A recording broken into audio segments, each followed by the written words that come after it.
2024 সালে তোমাদের জন্য কোন গল্পটা গুরুত্বপূর্ণ, কোন একটি কবিতা পড়লেই তোমরা প্রশ্ন কমন পাবে, কোন প্রশ্নগুলো তোমরা পড়লেই এই কম সময়ের মধ্যে তোমরা সমস্ত প্রশ্নের উত্তর লিখতে পারবে, সমস্ত বিষয়টা আজকে এই ভিডিওর মাধ্যমে জানাবো। আর এই প্রশ্নগুলো তোমাদেরকে বলবো অবশ্যই তোমরা তৈরি করবে। প্রথমেই শুরু করব তোমাদের গল্প থেকে। তোমাদের পাঠ্যপুস্তকে রয়েছে তিনটি গল্প, ভাত, কে বাঁচায় কে বাঁচে আর ভারতবর্ষ।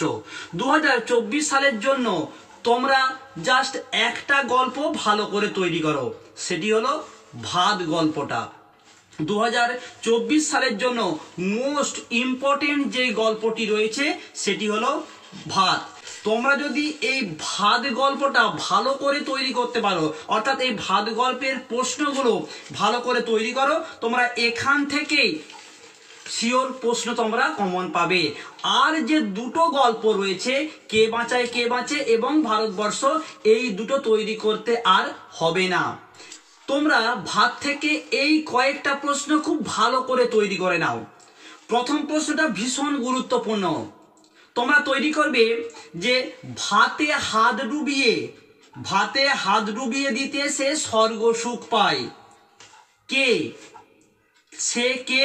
তার এই অনুভূতি প্রসঙ্গে ভাত খাওয়ার যে সুখ আর একই সঙ্গে যে মর্মান্তিক দুঃখ কষ্টের ছবিটা ফুটে উঠেছে সেটা তোমরা ভালো করে তৈরি করো।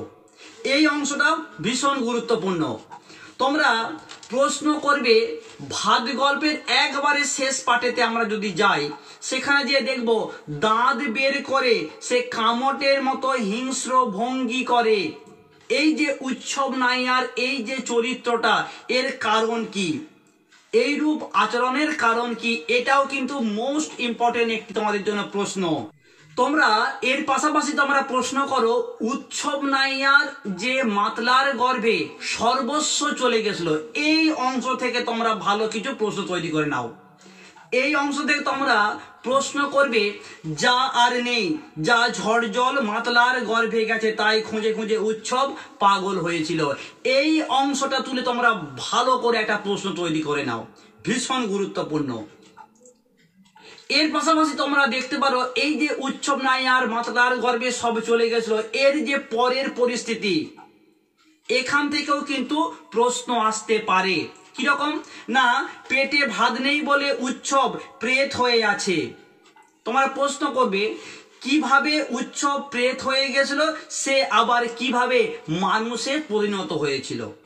এই প্রশ্নটাকে আবার হয়তো ঘুরিয়ে বলতে পারে সেই আশাতেই প্রেত উৎসব আবার মানুষ হয়ে উঠল, একই কিন্তু উত্তর আসবে। তোমরা এই ভাত গল্প থেকে আর একটা প্রশ্ন ভালো করে তৈরি করো।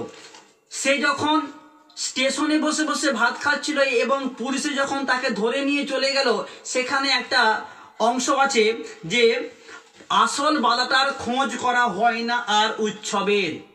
তোমরা প্রশ্ন করবে আসল বাধা বলতে কি বোঝানো হয়েছে, উৎসব আসল বাধার খোঁজ করতে পারেনি কেন। এই 3-4টি প্রশ্ন তোমরা যদি ভাত থেকে ভালো করে তৈরি করতে পারো, আর এর পাশাপাশি উৎসব নাইয়ার চরিত্র এটাও যদি তোমরা তৈরি করে রাখতে পারো, আশা করছি তোমরা এই গল্পটি থেকে এই কয়েকটা প্রশ্ন করলেই তোমরা শিওর কমন পাবে। আর যারা রিস্ক নিতে চাইছো না তাদেরকে বলবো তোমরা কে বাঁচায় কে বাঁচে এই অংশটাকে তোমরা তৈরি করতে পারো, এইটাও মোস্ট লেস দেন ইম্পর্টেন্ট। তবে যাদের হাতে একদম সময় নেই আর কয়েকটা দিন আছে, তাদের জন্য আমি একটাই গল্প বলবো, সেটি হলো ভাত। এই ভাত গল্প থেকে এই প্রশ্নগুলো খুব ভালো করে তৈরি করে নাও, এখান থেকে তোমরা কমন পাবে। এরপর আসবো আমি কবিতার অংশতে। তোমাদের জন্য আমি একটা কবিতা বলবো, জাস্ট একটা কবিতা। 2024 সালের জন্য মোস্ট ইম্পর্টেন্ট কবিতা, সেটি হচ্ছে মহুয়ার দেশ। মোস্ট ইম্পর্টেন্ট কবিতা হচ্ছে মহুয়ার দেশ। তোমাদেরকে বলবো মহুয়ার দেশটা খুব ভালো করে তৈরি করে নাও। এখান থেকে তোমরা জাস্ট 3টে কি 4টে প্রশ্ন খুব ভালো করে তৈরি করো, এখান থেকে তোমরা কমন পেয়ে যাবে। তোমরা মহুয়ার দেশে প্রশ্ন করবে আমার ক্লান্তির উপর ঝরুক মহুয়ার ফুল নামক মহুয়ার গন্ধ। ম্যাক্সিমাম টেস্ট পেপার সেটাতে আমরা এই প্রশ্নটা কিন্তু পেয়েছি। তোমরা করবে লাস্ট প্যারাতে আছে ঘুমহীন তাদের চোখে হানা দেয় কিসের ক্লান্ত দুঃস্বপ্ন। এখানে কাদের কথা বলা হয়েছে? তাদের ঘুমহীন ক্লান্ত চোখে দুঃস্বপ্ন হানা দেয় কেন? এই দুটো প্রশ্ন। আর একটা তোমাদের প্রশ্ন বলবো, অবসন্ন মানুষের শরীরে দেখি ধুলোর কলঙ্ক। কবি এখানে কাদের কথা বলেছেন এর তাৎপর্য লেখো। এই তিনটে প্রশ্ন তোমরা যদি ভালো করে তৈরি করতে পারো, এখান থেকে তোমাদের যাই প্রশ্ন আসুক না কেন তোমরা সমস্ত প্রশ্নের উত্তর তৈরি করে ফেলতে পারবে। আর একটা অংশ তোমাদের বলবো, যদি একটু প্রশ্নকে ঘুরিয়ে দেয়, একটু কঠিন করে প্রশ্ন দেওয়া হয়, তাহলে তোমরা এখান থেকে প্রশ্ন করবে যে অনেক অনেক দূরে আছে মেঘমদি মহুয়ার দেশ, মহুয়ার দেশের বর্ণনা দাও। কিংবা বলতে পারে যে মহুয়ার দেশ কবিতায় প্রাকৃতিক সৌন্দর্যের আড়ালে শ্রমজীবী মানুষদের যে চিত্র ধরা পড়েছে তা লেখো। যদি প্রশ্নকে একটু ঘুরিয়ে দেয়, একটু কঠিন করে দেয়, তাহলে এই ধরনের প্রশ্নও আসতে পারে। তোমাদেরকে বলবো এই প্রশ্নটাও একটু দেখে রাখতে। তোমরা কবিতা থেকে এই 3-4টি প্রশ্ন খুব ভালো করে তৈরি করে ফেলো, আশা করছি তোমরা এখান থেকেই কমন পাবে। আর যারা মনে করছো যে আমরা রিস্ক নেব না, তাদের জন্য আমি বলবো তোমরা যে কোনো একটা কবিতা, হয় ক্রন্দনরতা জননীর পাশে আর না হলে আমি দেখি, এই দুটো কবিতার মধ্যে যে কোনো একটা কবিতা তোমরা ভালো করে তৈরি করো। আর যারা এখনো সিলেবাস শেষ করতে পারোনি তাদের আমি বলবো, তাদের জন্য স্পেশালি বলবো তোমরা মহুয়ার দেশ থেকে এই 3-4টি প্রশ্ন খুব ভালো করে তৈরি করো। এর পাশাপাশি আমি দেখি কবিতাটার যে মূল বিষয়বস্তু সেটাকে ভালো করে তোমরা তৈরি করে নাও। তোমরা যদি আমি দেখি কবিতার মূল বিষয়বস্তুটা ভালো করে তৈরি করতে পারো, এখান থেকে যাই প্রশ্ন আসুক না কেন তোমরা খুব সুন্দরভাবে সাজিয়ে লিখতে পারবে। তার কারণ আমি দেখি কবিতায় যে লাইনগুলো তুলে প্রশ্ন হয় তার কিন্তু ম্যাক্সিমাম উত্তর আমরা বলতে পারি ওই বিষয়বস্তু থেকেই লেখা হয়। ঠিক আছে, তাই তোমাদের বলবো এই কম সময়ের মধ্যে আমি দেখি কবিতা থেকে মূল বিষয়বস্তুটা ভালো করে তৈরি করে নাও। আর যারা প্রশ্ন দেখতে চাইছো তাদের জন্য আমি প্রশ্নগুলো বলবো। আমার দরকার শুধু গাছ দেখা, কবির এমন মন্তব্যের কারণ কি? তোমরা প্রশ্ন করবে শহরের অসুখ হাঁ করে কেবল সবুজ খায়। তোমরা প্রশ্ন করতে পারো ওই সবুজের ভীষণ দরকার। মহুয়ার দেশটা ভালো করে তৈরি করো। এর পাশাপাশি আমি দেখি কবিতার মূল বিষয়বস্তুটা ভালো করে তৈরি করে নাও, এখান থেকে তোমরা প্রশ্ন কমন পেয়ে যাবে। আর যারা মনে করছো যে আমি ক্রন্দনরতা জননীর পাশে এই কবিতা থেকে প্রশ্ন লিখবো, তাদের জন্য আমি 2-3টে লাইন বলে দিই। মোস্ট ইম্পর্টেন্ট, কবি জননীকে ক্রন্দনরতা বলেছেন কেন? ভিভিআই প্রশ্ন, ম্যাক্সিমাম সেটে কিন্তু আমরা টেস্ট পেপারে এটা পেয়েছি। এর পাশাপাশি তোমরা করবে আমি তা পারি না, যা পারি কেবল, কবি কি পারেন না? এই প্রশ্নটাও কিন্তু একটা ইম্পর্টেন্ট প্রশ্ন। তোমাদেরকে বলবো এই দুটো প্রশ্ন তোমরা ভালো করে তৈরি করে নাও। এরপর আসবো তোমাদের ভারতীয় গল্প আর আন্তর্জাতিক কবিতা। তোমাদের আছে ভারতীয় গল্প, অলৌকিক আর আন্তর্জাতিক কবিতা পড়তে জানে এমন এক মজুরের প্রশ্ন। যারা এখনো সেই অর্থে সিলেবাসটাকে কমপ্লিট করতে পারোনি তাদেরকে আমি স্পেশালি অনুরোধ করব তোমরা ভারতীয় গল্প অলৌকিক এই অংশটা থেকে তোমরা প্রশ্ন করো। এই অলৌকিক থেকে মোট 2টো প্রশ্ন হয়, একটা হচ্ছে মারদানার জল তেষ্টার নিবারণ, আর একটা অংশ হচ্ছে সাকা অংশ থেকে প্রশ্ন। এই দুটো অংশ থেকে 2টো প্রশ্ন হয়। যাই লাইন তুলে ঘুরিয়ে ফিরিয়ে দিক না কেন উত্তর মোটামুটি একই হয়। ঠিক আছে, 2024 সালের জন্য তোমরা এই অলৌকিক গল্প থেকে দ্বিতীয় পার্টের যে অংশটা, ওই ট্রেন থামানোর গল্প সাকা অংশ, এই অংশটা খুব ভালো করে তৈরি করো।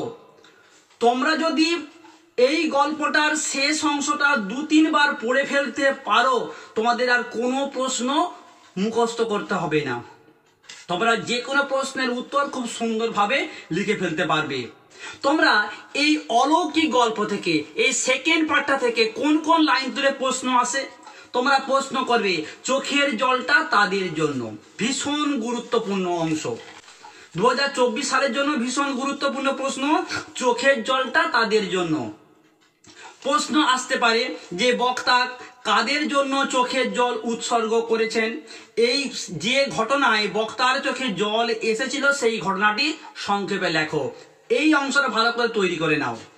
একেই দেখো আবার ঘুরি ফিরিয়ে প্রশ্ন আসতে পারে, ঝড়ের বেগে ছুটে আসা ট্রেন থামানো গেল, পাথরের চাই থামানো যাবে না কেন? তোমরা প্রশ্ন করতে পারো পাঞ্চা সাহেবে গিয়ে এক আশ্চর্য ঘটনার কথা জানতে পারি। তোমরা প্রশ্ন করবে পাঞ্চা সাহেবের এইরূপ নামকরণের কারণ কি, আর লেখক বা গল্প কথক পাঞ্চা সাহেবের যে কি জেনেছিল। তোমাদের বলবো এই কয়েকটি প্রশ্ন খুব ভালো করে তৈরি করো। এই অংশ থেকে আবার ধরো প্রশ্ন আসতে পারে, অবাক বিহলে বসে আছি, মুখে কারো কথা নেই, একই উত্তর হবে। এই কয়েকটা প্রশ্ন আমি বলবো না, এই একটা প্রশ্ন খুব ভালো করে তৈরি করে নাও। আমি বারবার বলছি অলৌকিক গল্পের শেষ পার্টটা 2024-এর জন্য মোস্ট ইম্পর্টেন্ট।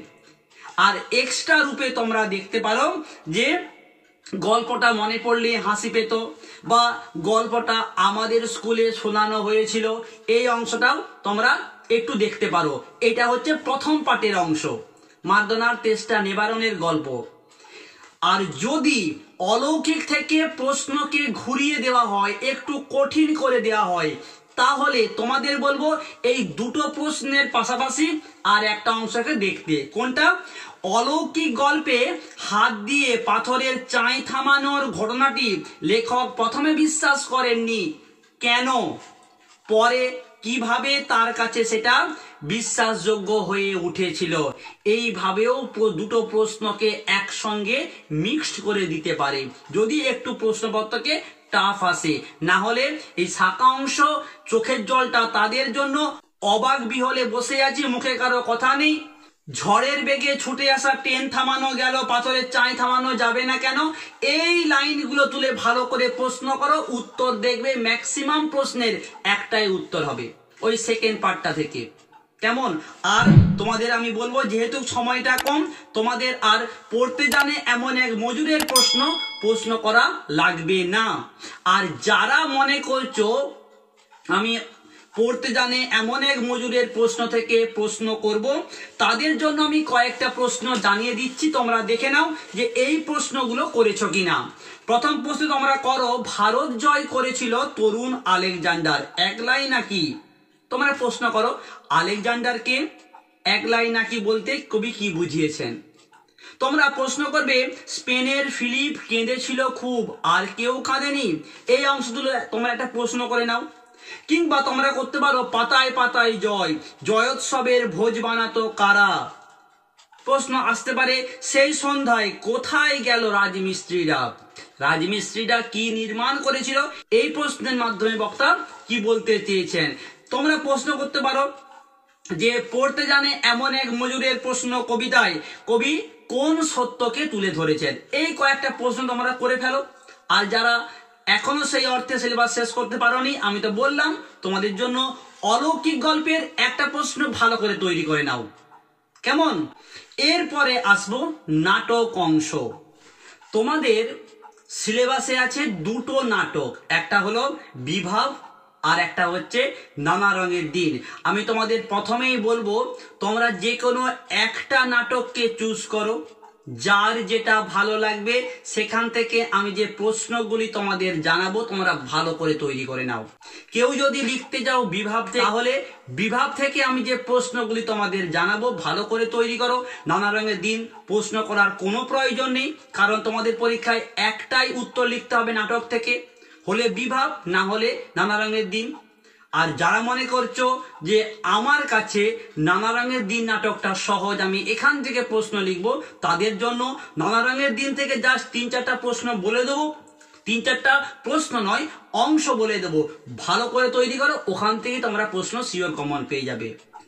তোমরা বিভাব থেকে প্রশ্ন করো, আমাদের মনে হয় এর নাম হওয়া উচিত অভাব নাটক। অভাবের চিত্র বিভাব নাটকে কিভাবে প্রকাশ পেয়েছে তা লেখো। এই অংশটা তোমরা ভালো করে তৈরি করে নাও। এই অংশটা তৈরি করলে তোমরা ম্যাক্সিমাম প্রশ্নের উত্তর পেয়ে যাবে। কেমন? তোমরা প্রশ্ন করবে বুদ্ধিটা কি করে এলো তা বলি, কোন বুদ্ধির কথা বলা হয়েছে, কিভাবে সেই বুদ্ধিটা এসেছিল সংক্ষেপে লেখো। এটাও তোমরা ভালো করে তৈরি করো।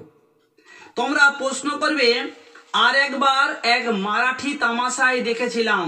তোমরা প্রশ্ন করো বক্তা মারাঠি তামাশায় কি দেখেছিলেন, বক্তা কোন প্রসঙ্গে মারাঠি তামাশার কথা বলেছেন।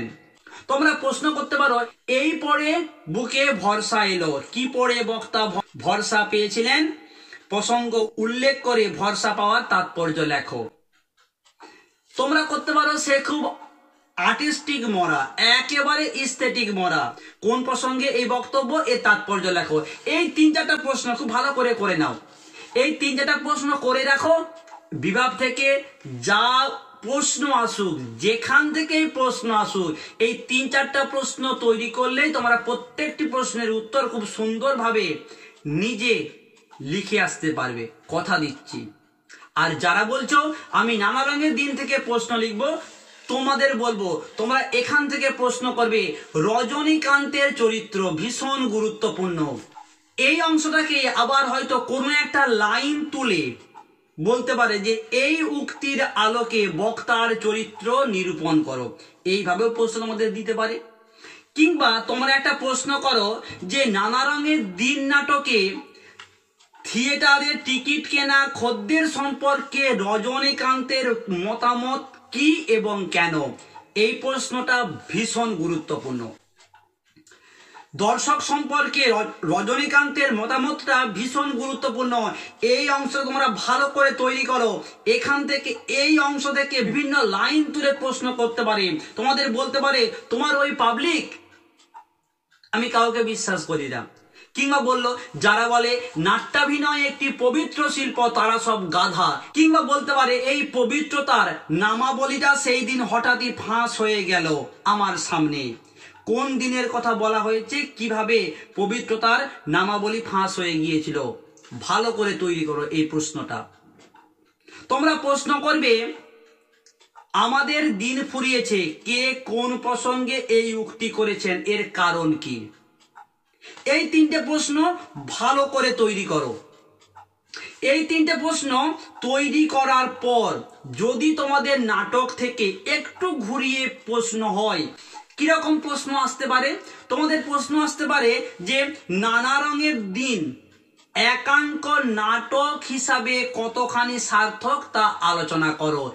যদি প্রশ্নকে কঠিন হয়, যে বাংলা হয়তো গল্প বা কবিতা, আন্তর্জাতিক গল্প বা সমস্ত প্রশ্নই হয়তো সহজ, একটা হয়তো প্রশ্নকে একটু কঠিন করতেই পারে, হয়তো নাটক থেকে যদি তোমাদের প্রশ্নকে একটু ঘুরিয়ে দেয় তাহলে কিন্তু এই প্রশ্নটা আসার সম্ভাবনা রয়েছে। একাঙ্ক নাটক হিসাবে নানা রঙের দিন নাটকটা কতখানি সার্থক। তোমাদেরকে হয়তো বলতে পারে যে শিল্পকে যে মানুষ ভালোবেসেছে তার বার্ধক্য নেই কালীনাথ, প্রসঙ্গ সহ এর তাৎপর্য লেখো। এই 3-4টা প্রশ্ন তোমরা খুব ভালো করে তৈরি করে নাও। এখান থেকে যা প্রশ্ন আসুক, যেই লাইন তুলে এই প্রশ্ন আসুক, তুমি খুব সুন্দরভাবে লিখতে পারবে। এই কয়েকটা দিন এই 3-4টি প্রশ্ন ভালো করে তৈরি করো। এরপরে আসবো সুভাষ মুখোপাধ্যায়ের লেখা আমার বাংলা। এই যে আমার বাংলা পূর্ণাঙ্গ সহায়কটা রয়েছে, এই বছরের জন্য তোমাদের মোস্ট ইম্পর্টেন্ট, আমি আবারও বলছি, যারা এখনো সিলেবাসটাকে সেই অর্থে শেষ করতে পারোনি তাদের জন্য আমি আমার বাংলা থেকে একটা গদ্যকে খুব ভালো করে তৈরি করতে বলবো, সেটি হচ্ছে হাত বাড়াও। 2024 সালের জন্য মোস্ট ইম্পর্টেন্ট। এর পাশাপাশি আর দুটো গদ্য আছে, একটা হচ্ছে গারো পাহাড়ের নিচে আর একটা হলো মেঘের গায়ে জেলখানা। আমি তোমাদের বলবো সবার প্রথমে হাত বাড়াও থেকে জাস্ট 2 কি 3টে প্রশ্ন ভালো করে তৈরি করো।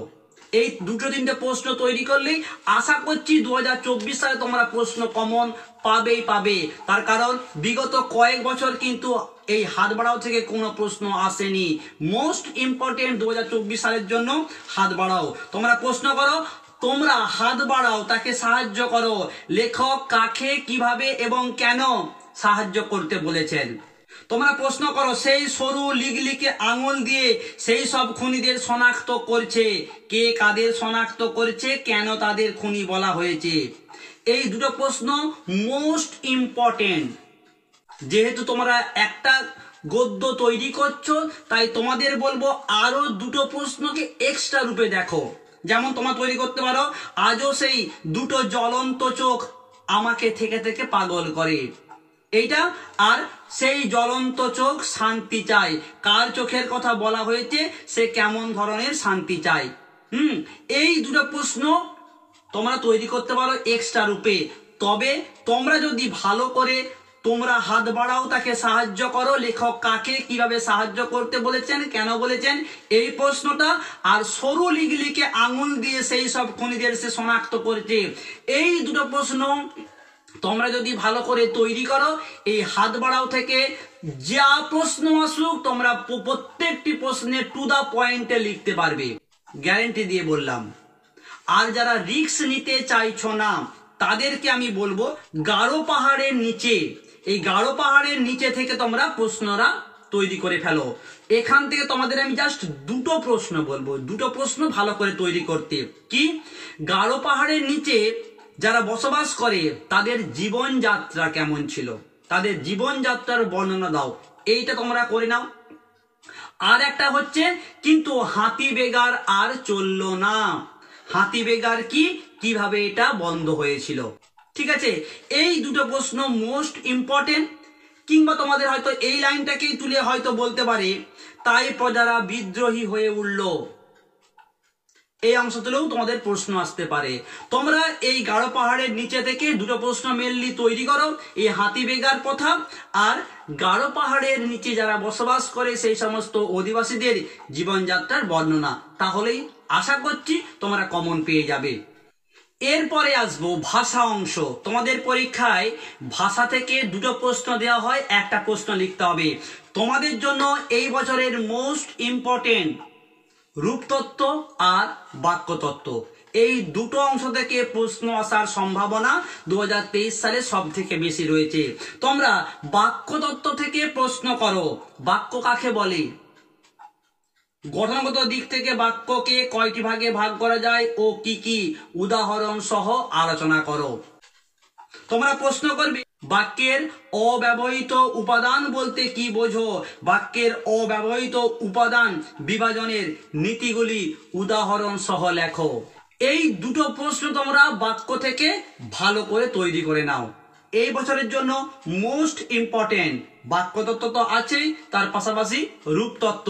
এখান থেকে তোমরা প্রশ্ন করবে, প্রত্যয় কাকে বলে, ভিভিআই প্রশ্ন, ব্যবহারিক প্রয়োগ অনুযায়ী প্রত্যয়কে কয় ভাগে ভাগ করা যায়, প্রত্যেকটি ভাগের একটি করে উদাহরণ দাও। তোমরা প্রশ্ন করো, রূপমূল কি, স্বাধীন ও পরাধীন রূপমূল কাকে বলে বা এদের মধ্যে পার্থক্য লেখো। কিংবা বলতে পারে, স্বাধীন ও পরাধীন রূপমূল কাকে বলে, উদাহরণ সহ লেখো। আর একটি প্রশ্ন তোমাদের বলবো, মুন্ডমাল ও জোড়া কলম কাকে বলে, উদাহরণ দিয়ে বিষয়টি বুঝিয়ে দাও। এই তিনটা প্রশ্ন আর বাক্য থেকে দুটা প্রশ্ন ভালো করে তোমরা তৈরি করে নাও।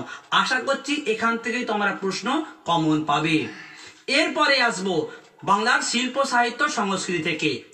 এখানে তোমরা বিষয়টা আগে বুঝে, তোমাদের সিলেবাসে আছে মোট 5টা বিভাগ। কি কি, বিজ্ঞান, গান, সিনেমা, চিত্রকলা আর ক্রীড়া।